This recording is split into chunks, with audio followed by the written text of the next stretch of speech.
Hey guys, and welcome back to another episode of Black Desert Online. Today we are going to take a look at the character creator, which has been released in a standalone version, which is a great idea by Dayon Pearl Abyss, whoever the fuck decided that they want to release this.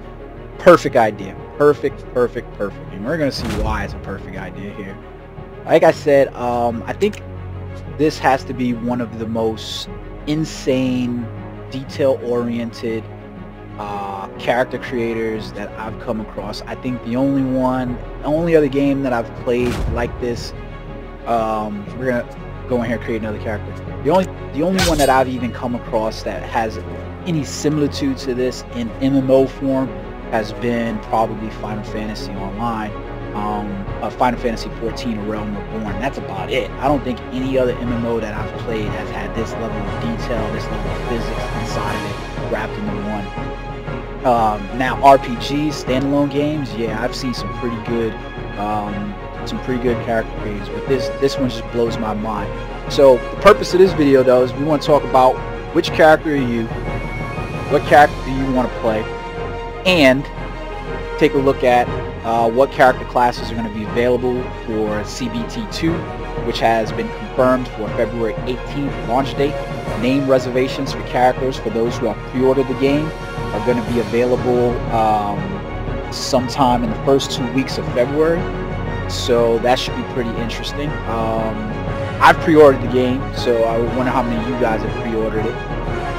I pre-ordered it mostly because I did enjoy the CBT and the first CBT, and to be honest with you, while I am concerned about a number of things, two of the things I guess that I'm really excited about is the support for control pad. I love playing games like this where the mechanics really do feel like fighting games on a controller, and that has me knowing that that puts me in a position to know that I'm going to probably play more hours of this game than I standardly would for any game, because I tend to my hands cramp up a little bit when I start playing keyboard and mouse and so forth like that, and I usually stop playing them after that once they start cramping or whatever. This all could be a problem. But so and I'm really excited about that. But on top of that, I do love the immersion systems that they're trying to do with the game, and while I have some concerns about many of them, I think the developers are really, if you haven't joined the forums, the developers are really responsive to player feedback and trying to deliver individual experiences across the different servers. So the Korean version has its own thing that appeals to the Korean fan base, the same thing with the Russian servers, and they're trying to do the same thing with the North American and EU versions by giving us a game that appeals to us. And just the flexibility and being able to do that speaks highly to the developers, and they're very active in the forums, guys, if you haven't noticed, so take that time. So let's take a look at the classes that are going to be available to us. First one up, we have the Warrior, we have the Ranger, a female character. Like when you look at these characters, the gender is locked in. There is no Ranger is male or female, Warrior is male or female. No, we're going to look at that right now, and we're going to experience this. These are gender class locks. So the Warrior is a male character. His counterpart would be the Valkyrie, which is a female. It's a female version, but she's a little bit different in that all her abilities are divinely based. Next up, we have the Ranger. She doesn't necessarily have a counterpart. I would say the closest in counterpart to her would be the Tamer, who is the pet class. Then we have the Sorceress, who is a close to mid-range combatant fighter that is just really balls to the wall. I would realistically say that her immediate class counterpart would be the Berserker, who is pretty much an attack-oriented warrior, and he operates at close range, can do some mid-range combat as well, good gap closers. And then we have the Wizard and the Witch. They are pretty much counterparts. They have somewhat similar play styles, just a little bit different.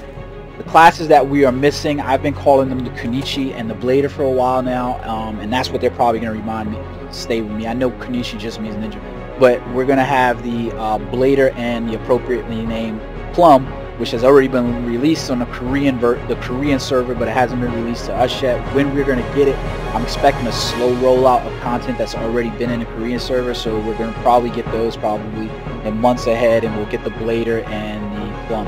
I am most interested in the Blader. That one is the style of combat that I would most likely play. Agile-oriented DPS character. That seems fitting to me. However, I'm probably going to... I went through a character creation to show who my character is probably going to be and who I'm going to play. And that character is probably going to be the Warrior. I think that...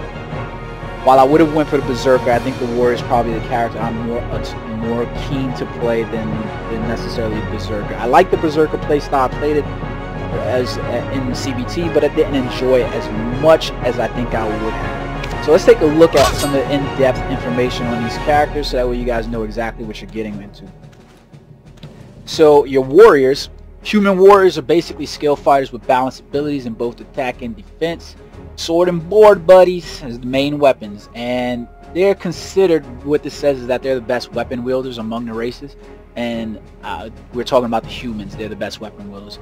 So when we were playing the warrior, it doesn't have a high deal of evasion, but it does have a high deal of defense in that it can block really well. So the attack values on it seem pretty good too. It wasn't going to meet the attack values of like the Berserker or anything like that, but I felt like when I was playing some of the warrior that I constantly had the ability to combo off a lot of things, which obviously those are the strengths, is defense and combo. So I could see this playing a very good tank role inside group parties and so forth like that. I did enjoy the warrior, but it really is just, it's not my typical style. I don't like to hide behind the shield. I like to constantly be moving on the battlefield, kiting and, you know, in and out of combat. That's kind of my thing. So I kind of like the role of being at a tank some way, and that like by aggro, and that's not necessarily standing in the middle of combat taking hits and giving hits. I want to be able to move in and out quickly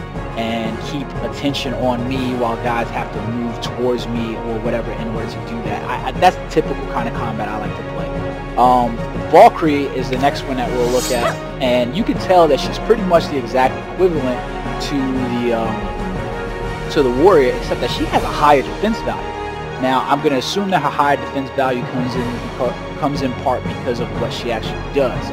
So she's also sword and shield, but she has divine magic, and her divine magic is focused on her being able to heal and buff all the allies that she has. So while the warrior might be looking at mitigating damage with the shield and doing some attacks, she's actually looking at not necessarily doing damage, even though she has the same attack value stat as the warrior. She's really looking at basically buffing everybody and then staying in the back and doing any heals. So I guess that's why she has the higher defense stat, because her job is pretty much to heal her role. Next up we have the Ranger, and I didn't play the Ranger, but my wife did, and these guys are Elven. So when I first saw the character class, I didn't really look at it, and while I was looking on screen, it really just looked like a human to me. But I guess they are actually elves, and you can see it down here on the bottom right of the screen. So Elven Rangers are specialists of range archery attacks. Under the grace of sylphs, Rangers present swift movement in any situation of battle. Most of their skills are based on preventing enemies' attempts at melee approach. The sylphs' mystic power is the source of their ability. Is definitely going to be that kiting class. Like they definitely zip around the battlefield quite a bit. If you like the Legolas, then you're going to probably want to play the Ranger class, as long as, you know, playing as a female is what you want to do. I would definitely like to see a male version of the Ranger. You know, like that, to me, I'm not sure why that doesn't exist, but I would love to see. We could probably be assured that there's probably going to be more classes to come down the line. I'm hoping that we do get some kind of Elven Ranger male, or maybe a Dagger Elf, something like that would be really great to see for Elven Ranger. I think the next class that pretty much is similar to the Ranger is the Tamer. Now the Tamer gets to summon a bear or some shit like that. Like it basically gets a pet that goes along with it. It's a giant wolf bear. Yeah, giant wolf bear or some shit. My wife also played as that character class. You can see it. Tamers can confront enemies at any range with the support of healing, the Divine Beast. Tamers can perform Ruthless Combinations attack or take the enemy down by herself, barring Divine Force of the Beast. The innocence of their heart will turn into fearsome force that sweeps on any attacks. Now, I can tell you right now from watching my wife play, they don't take a beating very well. Like, you're not going to want to be in close combat for too long with these Tamers, and you're definitely going to want the aggro focused on your Divine Beast, your Wolf Bear, or whatever the fuck it is, your Giant Bear, until you get to like level 20 or whatever. I think is when it most of the skills in the characters unlock at level 20. So for instance, like your Berserker doesn't unlock until you get to the wolf aspect or whatever. It doesn't unlock until you get to, like, I think it's level 20 as well. So I think most of the characters do that there. Yeah, so our Tamer, I can't say that I would ever see myself playing a Tamer role. I like some sort of pet classes in games, but this one just doesn't seem to be it. But as you can see, they're really high on attack. That Wolf Bear will do some fucking significant damage. The evasion on them is pretty good. Like, she's pretty much just like the Ranger in terms of getting in and out of battle in order to do damage, and then her combos are really good as well. So yeah, it could be one of those things that you want to see. Like you can see on the scale, the Rangers have a little bit more control than what the Tamer does, but they're pretty akin. So it's going to be up to you to decide which one of these two you want. If you want the extra pet to be with you, then go ahead and go with the Tamer class. Otherwise, you know, then the Ranger. If you just happen to like that Legolas kind of style play, then that might be it for you. They're very freaking agile. The next class that we have is the Sorceress, and that was my wife's favorite class. Sorceresses can effectively control the battlefield with their melee and their ranged dark magics. They lure enemies with ranged magics, then lead the drawn victims in the chaos and painful demise. Other races refer and fear the sorcerers as the witches on the battlefield. And I can tell you this right now: if you want to feel like a fucking powerful badass, but you know, like, but still want to be in the midst of combat, then you're definitely going to want to play Sorceress. Like, this is the one female class that I definitely have some interest in playing. It is exactly what it is and what it says. Like you can see, they're across the board good at just about every damn thing except defense. But this is that one agile class that I was saying. Kind of goes along with the playstyle that I kind of tend to like, except that it does have magic inside of it. I don't tend to usually play magic-based characters. Not in terms of like these. Like, I think Guild Wars was the only one where I was like, you know what, I really want to play the Necromancer because I really did enjoy the magic-based system of that. But every class inside Guild Wars 2 has magic-based something or another inside of it. But you can see they're really good on fucking control. They zip around the goddamn battlefield in and out of combat, hitting with really high attack, evading, and comboing up on a lot of different stuff. It was a really, really cool class to see. I mean, they lay waste to some stuff. So yeah, the Sorceress, it's definitely going to probably be one of those classes you're going to see quite a bit of. The Sorceress doesn't really have a counterpart in, you know, respect to, I guess, how people view the game, but I would say ultimately, in my opinion, the Giant kind of fits that bill as its counterpart, but we're not going to really call it that. The Giant, you can see, has really high attack, really high defense. The defense mostly comes in your ability to block attack, like evade attacks, I guess. Really, it's not, you know what, to be perfectly honest with you, it's not that it has a really high defense. And then you can see that its evasion is there, but its combo system is kind of low. And I think the combo is kind of low because the combos are a little bit slow. I did like the Berserker class. It wasn't bad at all. But so you can see the Berserkers wield monstrous double axes as huge as the owner's bodies. They really are freaking quite large. Berserkers overwhelm enemies with their size and outrageous strength and can annihilate the mere weaklings at once. Although their physique is seen to moving slow, but improvised skills will make such problems a small thing. Now, the class does move slow. It does move slow, but what it does make up for is like its ability to move between opponents. So from opponent to next opponent is really, really high. The crowd control isn't there, but it has some really great AoE abilities that actually enable, in my opinion, some pretty good crowd control. But if you get in the midst of a crowd, you're probably going to want to make sure you have a healer in your party in order to keep healing your berserkers. It says that they have high defense, but they take some damage. They really do take some damage. So I'm not so sure I would say that defense is that high, unless we see something later on in the levels. But right now, from what I got to play in the first CBT, I didn't see that the defense level was that high. Next up is we have the Wizard and the Witch. These are the counterpart classes here. And we can see that the Wizards are known for their prudence in battle. In return of casting time lag, they perform large-scale magic attacks. Their thorough moves will burn, freeze, and shatter their enemies with the power of natural elements such as fire, water, and wind, and finally drive foes into checkmate. So now, keep in mind with the Wizards, you can see here they have high attack value stats. They have pretty good evasion, but then they're just pretty much mediocre to low at crowd control, defense, and combos. Pretty much, you're going to get what you're going to get with what you expect a Wizard. Hit them hard, stay out of the range of enemies, keep moving, and there is a long-ass casting time.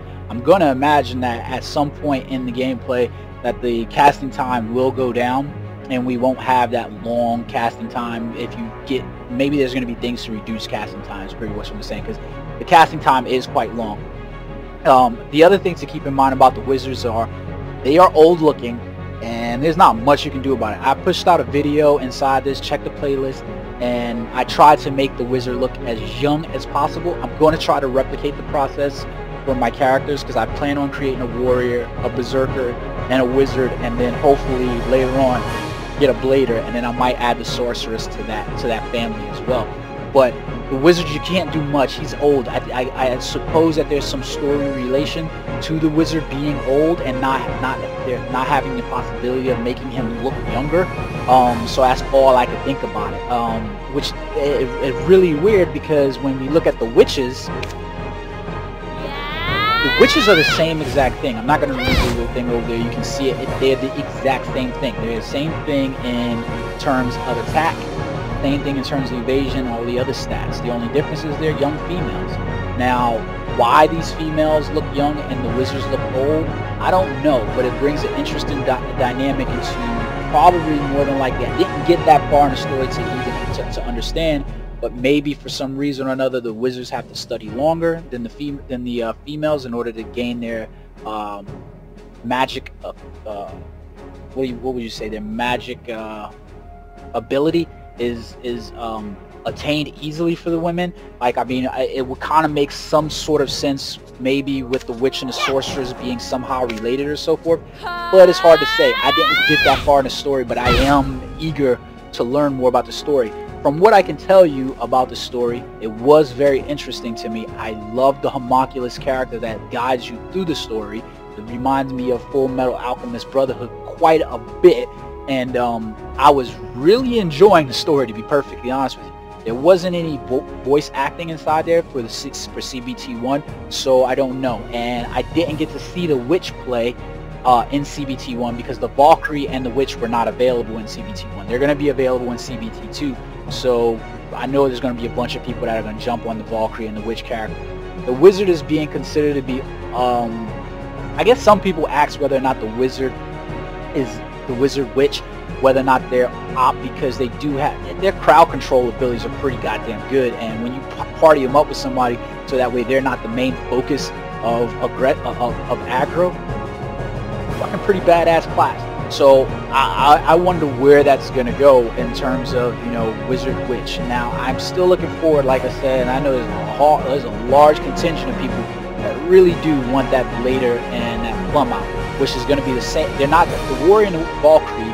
They differ. They're not exact counterparts. You know, they have different styles of play. But your wizard and your witch have the same style of play, and that's going to be the same thing for your blader and your plum, your Konichi. It's going to be the same style of play, where it's going to be these DPS agile characters. So it's going to be interesting to see where those characters go and how they span out, and when we do get them in the future. Right now, we're a little topsy-turvy on male character designs. Right now, we have what, 1, 2, 3, 4, 5 females and 3 males, and by the introduction of the blader and the plum, the 2 Konichis, we're gonna have 6 females and 4 males. So we're a little bit at the differential for ratios there. So hopefully we're going to get some more male characters, some more male blends. I would love to see like a Claymore longsword, or like a huge sword character or something like that in the game. That would just be badass to me, like a big Claymore character. But I guess that would probably yeah, well, we already got the fucking Berserker for that, and he's dual wielding. But I mean, like, I want to see like a Claymore character, and I want to see like a Claymore character. Like, I mean, like, if you've read Claymore, the manga, then you know what I'm talking about. I want to see. I don't even care if it's a female. I don't care if it's a male. Really, I would like a male, but I would like to see a Claymore style like character where you got a big bastard sword, big Claymore weapon inside your hand, something that's not dual wielded, but double hand use or whatever, or both hands being used. So far though, to be honest with you, I think all the classes are intriguing. The world is pretty immersive, and there's enough trash mobs in there for you to feel the full experience of the combat system. You're never going to feel like you're running around the world and it's just empty and open, and you get to use an ability here, you get to use an ability there. You're going to constantly feel like you're always on the grind, on the hunt, trying to make sure you're pulling off the combos that you need to within the area. And I'm going to assume by the time people get involved in the PvP system that you're going to have this generation of which classes or tiers of classes as well. On the PvP aspect, keep in mind that PvP for the CBT2 is being raised. The level in which you can start doing it is going to be raised. I think there were a number of complaints on the American side, the Western side, about how early people were allowed to PvP. Now there is a PvP system, and DAEM has released information about what they are trying to do in order to dissuade players from PKing or just randomly killing players that are out in the world experiencing PvP, the PvE environment, and to keep those players that want to PvP to PvP. It's called their Bounty Hunter System 2.0, and basically is based on karma and flagging players. If you're one of those players that just want to PK low class players, fuck you, I hate you kind of players. I know people are gonna that's gonna always be one of those things, but there's a risk versus reward system. Basically, players who have been the victims of PK can take out bounty systems on players. There is a karma loss and an experience gains loss, and I think like item durability loss, and you have basically tiers of PvP. So if you are considered a white player and you have something like 150,000 to 300,000 karma, and you're a good person, then you're considered a white player, and the effects of someone PKing you are going to be felt with like 60,000 karma loss.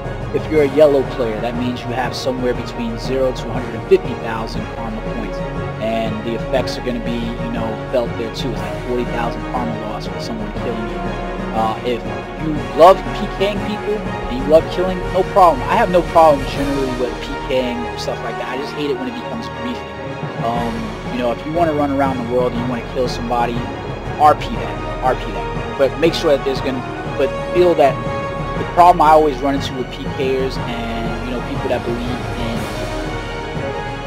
in like wanting to be able to kill people is they feel like there should be no consequence to them doing it. I should be able to kill somebody, and so what? They should be able to deal with it. That's not my opinion. My opinion is if you want to PK people, then you should be able to PK people.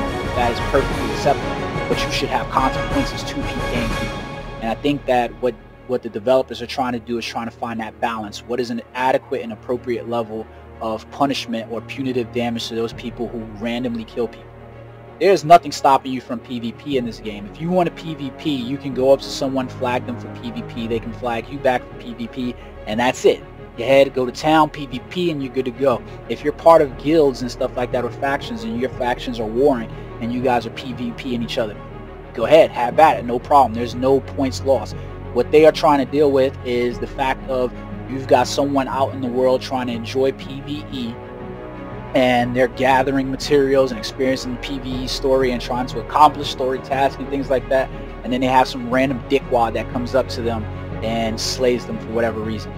And that's who the game seems like it's trying to punish. It's trying to figure out a way to deal with people who don't want to actually engage in PvP, and just want to be involved in the PvE content. There's nothing wrong with that. I don't think there's anything wrong with PKing either. I don't really feel like there's a need for a PvP versus a PK server. I feel like that's where you should be. Is, you know what, stick within the realm of that, because that's what's going to make the game more immersive. Can someone kill you? Yes. But that person has the ability to report you to anybody that, you know, anybody in town. You should have to deal with it. If you become one of these PKers, then you have two distinguishings. You become a purple player or you become a red player. If you're a purple player, you're a rogue. And that's generally like if you have anywhere from 0 to 500,000 negative karma. If you have anywhere in those terms, you're going to start experiencing the negative effects. Like, you know, you're going to get a debuff when you kill someone that only has 5 minutes. And once that 5 minutes time, the 5 minutes allows anyone to come and kill you after that, and they suffer no penalty for killing you. And you suffer experience loss, gold loss, and so forth, weapon durability loss. If you decide you want to keep PKing players, and that's what you want to be an outlaw, you want to be a bandit, you want to be a thief, you want to be one of these assholes, whatever.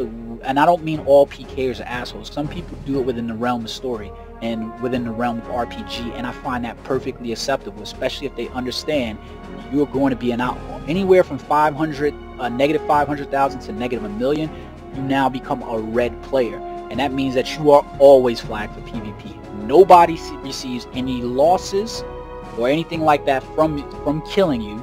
And when you are interacting with NPC guards and so forth like that, you become a target for those guards.